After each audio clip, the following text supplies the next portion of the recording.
Today we discuss another point, projectile motion. First of all, we see what is mean by projectile.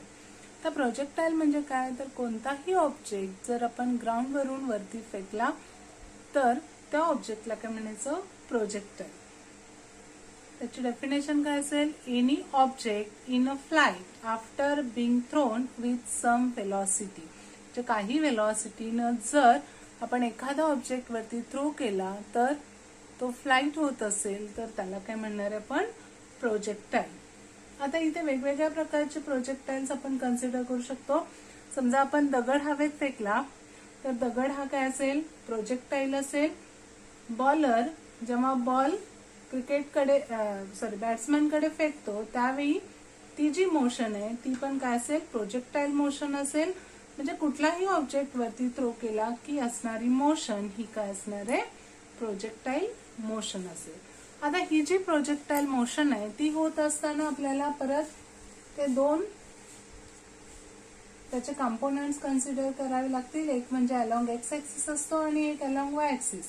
मग आता परत x आणि Y axis असेल तर motion ही कशामध्ये असणार आहे, प्लेन मध्ये असेल. मग आता जर आपण त्याची जी व्हेलॉसिटी आहे त्या व्हेलॉसिटीचे दोन कंपोनेंट कन्सिडर केले तर एक कंपोनेंट अलॉंग एक्स ऍक्सिस असेल आणि दुसरा कंपोनेंट हा अलॉंग वाय ऍक्सिस असेल. आता जर आपण ग्रॅव्हिटीचा इफेक्ट इथे कन्सिडर केला तर ग्रॅव्हिटी आपल्याला माहिती आहे, it is always acting in vertically downward direction. म्हणजे इथे जर ऑब्जेक्ट असेल तर त्या ऑब्जेक्ट वरती जी ग्रॅव्हिटी असणार आहे ती नेहमी व्हर्टिकली डाऊनवर्ड डायरेक्शनला असते. त्यामुळं जो व्हेलॉसिटीचा कंपोनंट आहे अलॉंग एक्स ऍक्सिस जो आपण घेतो तो काय घ्यायचा, इथे 0 कन्सिडर करायचा. म्हणजे व्हेलॉसिटीचा कंपोनंट अलॉंग एक्स ऍक्सिस हा काय असेल, कॉन्स्टंट असेल किंवा 0 असेल. आणि अलॉंग वाय ऍक्सिस त्याचा फक्त आपल्याला इफेक्ट कन्सिडर करायचा. मग जर त्याच्यावरती ऍक्ट होणारी ग्रॅव्हिटी कन्सिडर केली तर component of acceleration is 0 along x axis. Along x axis acceleration हे 0 असणार आहे. That's why we have written here ax is equal to 0. आणि जर y axis आपण कन्सिडर केलं तर acceleration along y axis असेल minus g. ay is equal to काय असेल, मायनस g असेल. जर तो अपर डायरेक्शनला फ्लो होत असेल तर त्यावेळी आपण minus g acceleration due to gravity त्याच्यावरची कन्सिडर करणार आहे. आता आपल्याला याच्यामध्ये कन्सिडर करायचे डिस्प्लेसमेंट किंवा त्याची व्हेलॉसिटीची इक्वेशन्स. तर इथे आपण व्हेलॉसिटी आणि डिस्प्लेसमेंट याचं इक्वेशन काढण्यासाठी हे फिगर कन्सिडर करणार आहे. म्हणजे एखादा ऑब्जेक्ट या ओरिजिन पासून आपण थ्रो केला, म्हणजे तो प्रोजेक्टाईल आपण इथून थ्रो केलेला आहे, तो प्रोजेक्टाईल या मोशन मध्ये वरती जाईल आणि परत इथून हा खाली येणार आहे. तर इथे वेगवेगळे इक्वेशन्स आपल्याला कन्सिडर करावे लागतील. तर त्याच्यासाठी त्याची जी इनिशियल व्हेलॉसिटी आहे त्या प्रोजेक्टाईलची इनिशियल व्हेलॉसिटी आपण कन्सिडर करणार आहे u. U is the initial velocity. U is the initial velocity of object at time t equal to 0. म्हणजे इनिशियल व्हेलॉसिटी त्याची आपण यू कन्सिडर केली. थीटा हा जो अँगल आहे तो अँगल या प्रोजेक्टाईलनं या हॉरिझॉन्टल ऍक्सिसशी केलेला अँगल आपण कन्सिडर केला तो म्हणजे थीटा. आता ही जी इनिशियल व्हेलॉसिटी आपल्याला माहिती आहे, व्हेलॉसिटीची डायरेक्शन डिटरमाइन करत असताना जो त्याचा पाथ असेल त्या पाथला आपण टँजंट जर ड्रॉ केली तर त्याच्या अलॉंग व्हेलॉसिटी असते. मग इथं त्याची जी इनिशियल व्हेलॉसिटी आहे ही इथे आपण ही टँजंट ड्रॉ केलेली आहे त्याच्या अलॉंग असेल, म्हणजे व्हेलॉसिटी यू या डायरेक्शनला असणार आहे. आता इथं या यू चा इफेक्ट आपल्याला एक्स आणि वाय ऍक्सिस दोन्हीच्या अलॉंग कन्सिडर करावे लागेल. त्यामुळे हा यू आपण काय करणार आहे, इथे रिझॉल्व्ह करणार आहे. एक कंपोनंट अलॉंग एक्स ऍक्सिस असेल यूएक्स, अलॉंग वाय ऍक्सिस असेल यूवाय. आता जर हा थीटा असेल तर या यू चा या एक्स ऍक्सिसच्या अलॉंग जो कंपोनंट आहे तो आपण काय घेतो, u x is equal to u cos theta. U x is equal to काय असेल, यू कॉस थीटा असेल. आणि अलॉंग वाय ऍक्सिस घेत असताना तो जो कॉम्पोनंट आहे तो कॉम्पोनंट असणार आहे uy is equal to u sine theta. तो कॉम्पोनंट काय असेल uy is equal to u sine theta असेल. आता आपल्याला माहिती आहे त्याचं जे ऍक्सिलरेशन आहे अलॉंग एक्स ऍक्सिस आपण कन्सिडर करणार आहे 0, कारण तिथे वेलॉसिटी ही नेहमी कॉन्स्टंट राहते, त्यामुळे ऍक्सिलरेशन 0 असणार आहे. ay इक्वल टू आपण काय घेतो मायनस जी घेतो. आता लास्ट लेक्चरला आपण इक्वेशन्स ऑफ मोशन बघितलेले होते. त्याच्यामध्ये जी फायनल व्हेलॉसिटी आहे ती final velocity v is equal to आपण घेतो u प्लस at. एक इक्वेशन आपण बघितलेलं होतं लॉज ऑफ मोशन मध्ये. तर इथं v is equal to u plus at हे इक्वेशन यूज करून आपल्याला व्हेलॉसिटीचा कॉम्पोनंट आफ्टर टाइम t, हे आपण u कधी घेतलं t 0 असेल तेव्हा, जेव्हा टाइम t असेल तेव्हा हा जो व्हेलॉसिटीचा कॉम्पोनंट आहे तो व्हेलॉसिटीचा कॉम्पोनंट आपण याच्यावरून डिटरमाइन करणार आहे. आता याच्यावरून जर डिटरमाइन केलं तर आपण अलॉंग एक्स ऍक्सिस हे इक्वेशन घेतो px is equal to ux plus ax into t असं आपलं इक्वेशन होईल. पण ऍक्च्युली ax ची जी व्हॅल्यू आहे अलॉंग एक्स ऍक्सिस ऍक्सिलरेशन 0 असेल. ux इथं किती आहे u cos थीटा आहे. मग जर आपण याच्यामध्ये सबस्टिट्यूट केलं तर आपल्याला vx मिळेल. px is equal to ux आणि इथे प्लस हे काय असेल 0 असेल, त्यामुळे vx is equal to ux is equal to काय असेल u cos theta. This is equation 1. हे काय असेल इक्वेशन 1 असेल. म्हणजेच एक्स ऍक्सिसच्या अलॉंग असणारा व्हेलॉसिटीचा कॉम्पोनंट आपल्याला मिळाला px is equal to ux is equal to u cos theta. आता जर y ऍक्सिसच्या अलॉंग काढायचं असेल तर परत हे सेम इक्वेशन आपण यूज करणार आहे. vy इज इक्वल टू इथे येणार uy. आता इथे प्लस at आहे. आता a ची व्हॅल्यू अलॉंग y ऍक्सिस काय असेल मायनस g असेल, त्यामुळे uy minus g into t म्हणजे vy इज इक्वल टू काय असेल uy minus gt, or we can write it as value of uy is u sin theta. That's why u sin theta minus gt. This is equation 2, and here we get two components of velocity for projectile is vx is equal to u cos theta and vy is equal to u sin theta minus gt. आता आपल्याला हे जे equations आहेत ते equations displacement साठी लिहायचे. आता displacement साठी लिहित असताना इथे काय करावं लागेल तर परत डिस्प्लेसमेंट साठी असणारं इक्वेशन जे कायनेमॅटिकल इक्वेशन आहे s is equal to ut plus half at square, हे आपण इथे यूज करणार आहे. s is equal to ut plus half at square. आता s is equal to ut plus half at square ह्या equation वरून परत x ऍक्सिसचा कॉम्पोनंट आणि y ऍक्सिसच्या अलॉंग असणारा कॉम्पोनंट डिटरमाइन करावं लागेल. मग इथे येणार sx इज इक्वल टू आता इथे ux t आणि परत इथे ax 0 येणार आहे, त्यामुळे ही टर्म राहणार नाही. sx is equal to ux into t येईल is equal to u cos theta into t. This is equation 3. म्हणजे displacement along x axis equation मिळेल sx is equal to u cos theta into t. Along y axis हे जे equation आहे ते आपल्याला लिहिता येईल sy इज इक्वल टू याच्यावरून uy इंटू t. परत इथे a ची व्हॅल्यू आपण मायनस g सबस्टिट्यूट करणार आहे, त्यामुळे minus half gt square minus half gt square, or we can write it as u sin theta into t, u sin theta into t minus half gt square. This is equation 4. Means here we get equations of velocity as well as equation of displacements. आता याच्यावरून आपल्याला direction पण consider करावी लागेल. तर इथं त्या प्रोजेक्टाइलची direction म्हणजे या पाथमध्ये तो जर वरती जात असेल तर यानं या हॉरिझॉन्टलशी केलेला अँगल आपण कन्सिडर करणार आहे अल्फा. आता हा थीटा हा व्हेलॉसिटी वेक्टरनी एक्स ऍक्सिसशी केलेला अँगल आपण घेतलेला आहे. आता या प्रोजेक्टाइलचा हा जो कर्वड पाथ आहे त्यानं केलेला अँगल तो जर आपण अल्फा कन्सिडर केला तर आपण लास्ट लेक्चरला बघितलेलं होतं टॅन अल्फा किंवा टॅन थीटा घेत असताना आपण काय घेतो, velocity along Y axis divided by velocity along x axis. म्हणजे इथे टी एवढ्या टाइमला असणारी त्याची व्हेलॉसिटी, त्यामुळे व्ही वाय ऑफ टी और व्ही एक्स ऑफ टी याचा रेशो घेतला तर त्याच्यावरून त्याची डायरेक्शन डिटरमाइन करता येईल.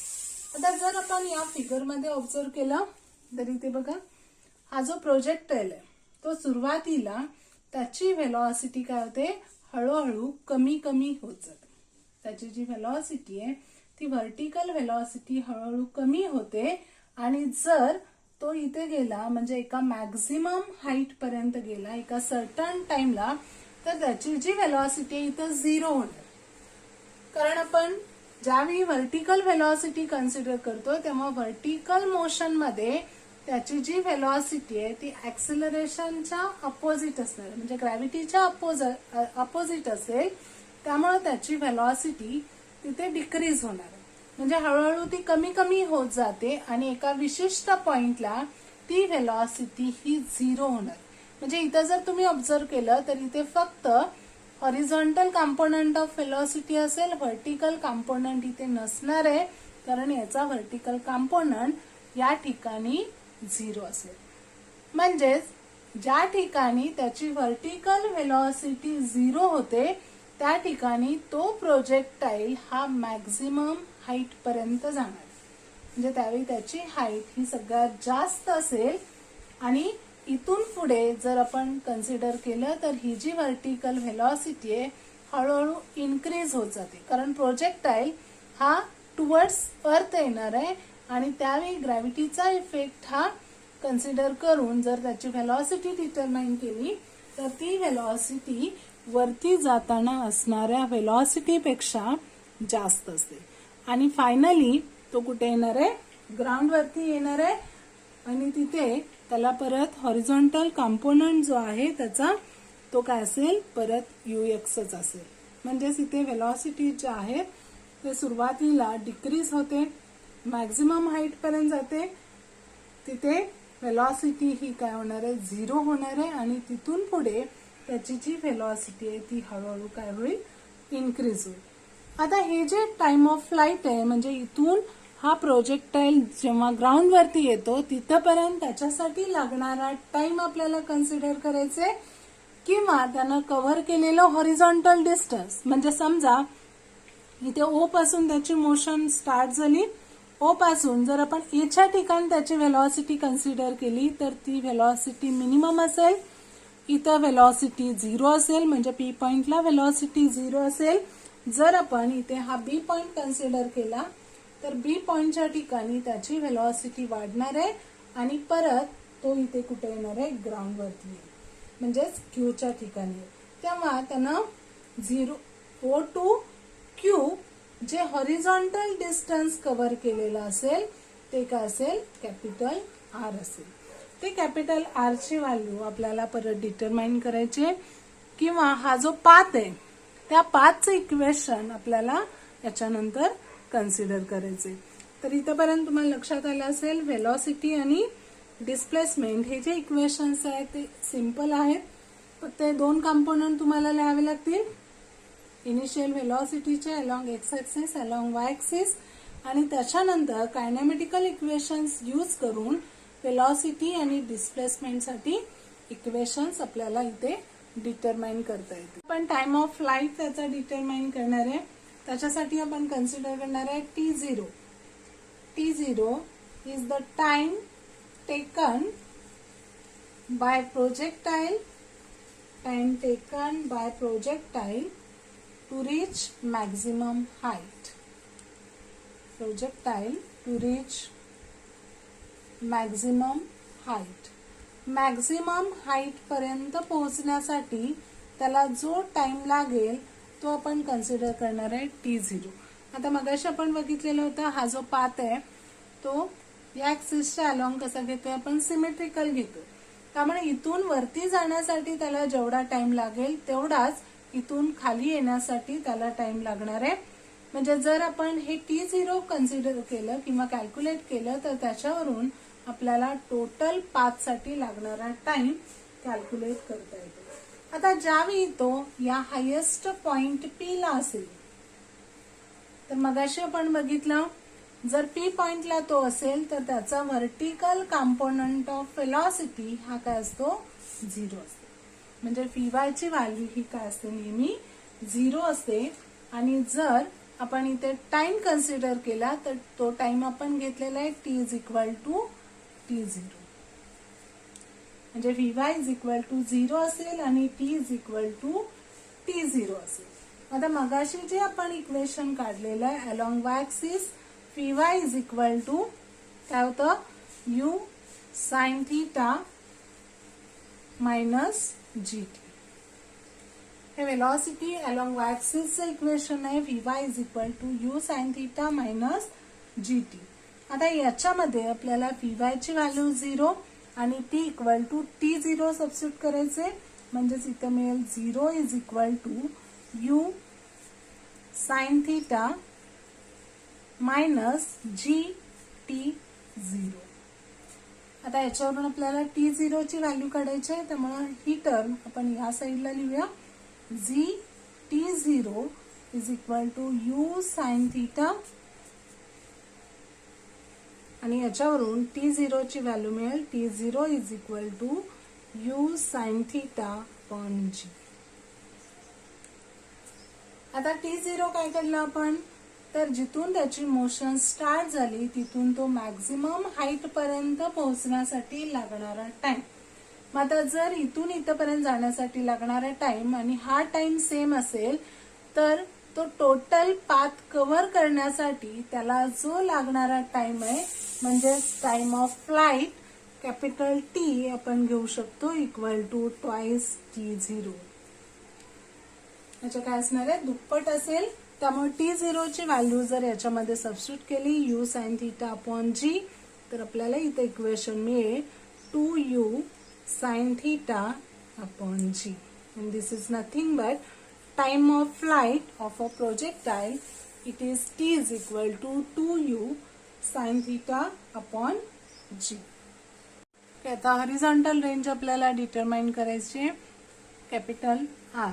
आता हॉरिझॉन्टल रेंज म्हणजे काय तर त्या प्रोजेक्टाईलनं जे मॅक्झिमम हॉरिझॉन्टल डिस्टन्स कव्हर केलेलं आहे त्याला म्हणायचं हॉरिझॉन्टल रेंज. म्हणजे इथून त्याची मोशन स्टार्ट होणार आहे इथून तो इथपर्यंत येणार आहे म्हणजे Q पर्यंत येईल. तेव्हा त्यानं जे हॉरिझॉन्टल डिस्टन्स कव्हर केलेलं असेल त्याला काय म्हणायचं मॅक्झिमम रेंज किंवा horizontal range R of the projectile. आता हे काढण्यासाठी जे वेलॉसिटीचा फॉर्म्युला आहे आपला velocity is equal to distance upon time. Velocity is equal to distance upon काय घेतो आपण टाइम. आता velocity equal to distance upon time असेल तर आपल्याला इथे डिस्टन्स पाहिजे.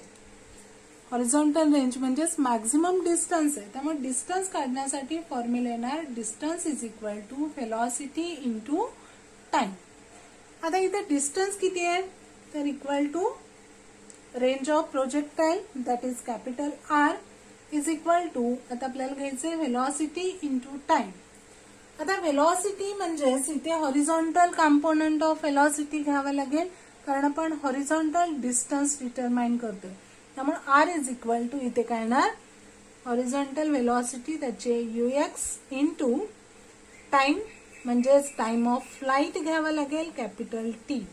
कारण हे डिस्टन्स कव्हर करताना त्याला एवढ्या टोटल जो पाथ आहे तो कव्हर करण्यासाठी लागणारा टाइम त्यालाच आपण म्हणतो पाथ ऑफ प्रोजेक्टाईल. म्हणजेच R is equal to ux into काय येणार कॅपिटल T. आता ux आपल्याला माहिती आहे it is u cos theta u cos theta आणि आता टाइम ऑफ फ्लाइट आपण कॅल्क्युलेट केलेला आहे twice u sin theta upon g. Time of flight हा काय असेल twice u sine theta upon g is equal to हे 2 हे यू आणि यू म्हणजे यू स्क्वेअर. इथे काय राहणार आहे कॉस थिटा साइन थिटा. मी आधी साइन थिटा लिहिते. Sine theta into cos theta upon g. Twice u square sine theta cos theta upon काय येणार जी. आता हे जे 2 साइन थिटा कॉस थिटा आहे त्याच्याऐवजी आपण साइन 2 थिटा लिहू शकतो. कारण sine 2 theta is equal to काय असेल 2 साइन थिटा कॉस थिटा. त्यामुळे जर 2 साइन थिटा कॉस थिटा याच्यासाठी आपण साइन 2 थिटा लिहिलं तर इथे राहणार आहे यू स्क्वेअर आणि राहिलेल्या टर्मसाठी साइन 2 थिटा अपॉन जी. म्हणजेच फायनली आपल्याला हॉरिझॉन्टल रेंज साठीचा फॉर्म्युला मिळेल R is equal to u square sine 2 theta upon g. आता ही जी रेंज आहे ती कोणत्या अँगलला मॅक्झिमम असेल तर जर याच्यामध्ये साइन 2 थिटाची व्हॅल्यू जर 1 घेतली साइन 2 थिटाची व्हॅल्यू जर 1 असेल तर रेंज ही काय असते मॅक्झिमम असेल. मग साइन 2 थिटा जर 1 असेल तर याच्यावरून 2 थिटा इज इक्वल टू काय झालं 90 डिग्री. कारण साइन 90 ची व्हॅल्यू ही काय असते 1 असते. मग 2 theta is equal to 90 degree असेल तर थिटा काय असणार आहे 45 डिग्री. म्हणजे जेव्हा थिटा 45 असेल त्यावेळी प्रोजेक्टाईलची जी रेंज आहे ती रेंज ही काय असेल मॅक्झिमम असेल. थिटा 45 म्हणजेच काय तर ज्यावेळी आपण ऑब्जेक्ट थ्रो करतो त्यावेळी तो हॉरिझॉन्टलशी जर 45 अँगल करत असेल सुरुवातीला तर त्यावेळी त्याची जी रेंज आहे ती सगळ्यात जास्त असेल. मग जर theta is equal to 45 degree घेतलं तर मॅक्झिमम हॉरिझॉन्टल रेंजची जी व्हॅल्यू आहे ती काय येणार आहे R is equal to R maximum is equal to u square. आता साइन इथे 45 येणार आहे किंवा साइन 2 थिटाची व्हॅल्यू जेव्हा 1 असते तेव्हा व्हॅल्यू मॅक्झिमम असते. त्यामुळे इथे राहील यू स्क्वेअर अपॉन जी. म्हणजे maximum range of projectile is equal to काय असेल यू स्क्वेअर अपॉन जी. आता नेक्स्ट आपण त्याची मॅक्झिमम हाईट करणार आहे. Maximum height H of projectile. आता ही जी मॅक्झिमम हाईट आहे म्हणजेच काय तर त्यानं जे मॅक्झिमम व्हर्टिकल डिस्टन्स कव्हर केलेलं आहे. आता रेंजसाठी आपण काय घेतलं हॉरिझॉन्टल डिस्टन्स घेतलं. आता हाईट ही घेत असताना आपण व्हर्टिकल डायरेक्शननी कन्सिडर करणार आहे. म्हणजे ज्या मॅक्झिमम हाईट पर्यंत तो प्रोजेक्टाईल इन टाइम t0 जातो. टाइम ऑफ फ्लाइट मध्ये आपण t0 कन्सिडर केला होता. म्हणजे इथून तो इथपर्यंत जेव्हा पोहोचणार आहे म्हणजे मॅक्झिमम हाईट पर्यंत पोहोचणार आहे तेव्हा त्याच्यासाठी लागणारा टाइम हा आपण काय घेतो t0 घेतो. मग आता हे व्हर्टिकल डिस्टन्स आपल्याला काढायचे त्याच्यासाठी परत आपण कायनेमॅटिकल इक्वेशन यूज करणार आहे जे आपण मगाशी काढलेलं होतं. sy is equal to u sine theta into t minus half g t square. हे जे डिस्प्लेसमेंटचं इक्वेशन आहे त्याच्यावरून आपल्याला ही जी मॅक्झिमम हाईट आहे ती मॅक्झिमम हाईट इथे कॅल्क्युलेट करता येते. आता इथे जे डिस्टन्स आहे व्हर्टिकल डिस्टन्स ते इथं काय एच आहे. त्यामुळे sy च्या ऐवजी आपण इथे घेणार आहे एच इज इक्वल टू हे यू साइन थिटा आहे तसे यू साइन थिटा. आता इथे टाइम काय आहे t0 आहे त्यामुळे t0 मायनस हाफ जी इथे पण t च्या ऐवजी काय येणार आहे t0 स्क्वेअर. म्हणजे u sine theta t0 minus half g t0 square. आता आपल्याला t0 च्या व्हॅल्यू सबस्टिट्यूट करायचे जी मगाशी आपण काढलेली होती you sine theta into t0 ची व्हॅल्यू असते 2 sine theta sorry u sine theta upon g. U sine theta upon g. या t0 ची व्हॅल्यू सबस्टिट्यूट केली मायनस हाफ जी आणि परत ब्रॅकेट मध्ये येणार u sine theta upon g bracket square. म्हणजे इथं T0 ची व्हॅल्यू आपण सबस्टिट्यूट केलेली आहे u sin theta upon g. त्यावेळी आपल्याला इक्वेशन मिळालं h is equal to u sin theta into u sin theta upon g minus half g u sin theta upon g bracket square is equal to इथे u square, इथे sin theta म्हणजे sin square theta upon हे काय येणार आहे g. पुढे हे जर सॉल्व केलं तर मायनस हाफ g आणि याचा square u square sin square theta upon g square, u square sin square theta upon काय येणार आहे g स्क्वेअर. आता हे g आणि याच्यामधलं एक g कॅन्सल होईल, इथे राहील u square sin square theta upon g minus half हे जी कॅन्सल झालेलं आहे, इथे राहिलं u square sin square theta upon हे g. इथे एक जी शिल्लक राहिलेलं आहे ते घेतलं आपण. आता याचं सबस्ट्रॅक्शन केलंय u square sin square theta upon g minus half u square sin square theta upon g. तर आपल्याला मिळेल equal to u square sin square theta upon 2g. म्हणजे ही जी मॅक्झिमम हाईट आहे h त्याची व्हॅल्यू आपल्याला मिळाली u square sin square theta upon 2g. और if we substitute u sin theta is equal to uy, then we can write also it as uy square upon 2g. That is maximum height, that is vertical distance covered by the projectile in time t0. It is h is equal to uy square upon 2g. Now next point, equation of motion for a projectile. Projectile साठी आपल्याला equation of motion, त्याची जी motion आहे त्याच्यासाठी equation determine करायचे. त्याच्यासाठी तो projectile आपण origin पासून स्टार्ट होतो असं कन्सिडर करतो. त्यामुळं जे त्याचं एक्स ऍक्सिसच्या अलॉंग डिस्प्लेसमेंट आहे म्हणजे sx इज इक्वल टू आपण x कन्सिडर करणार आहे, आणि जे y ऍक्सिसच्या अलॉंग आपण डिस्प्लेसमेंटचा फॉर्म्युला घेतलेला होता sy इज इक्वल टू काय घ्यायचं y कन्सिडर करायचं.